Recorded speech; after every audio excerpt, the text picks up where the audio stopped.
2025年案例：海怡半島浴室漏水。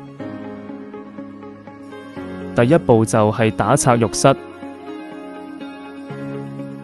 第二步係重新安裝冷熱水喉，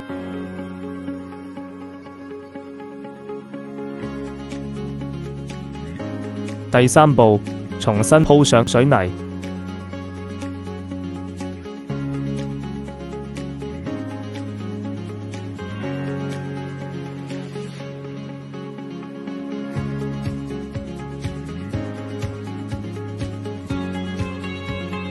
第四步係鋪上第一層防水層，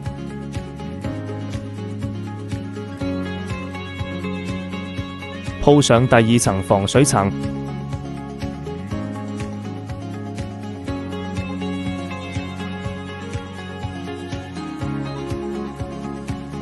最後係重新安裝浴室瓷磚、地台、座廁和浴屏，完成工程。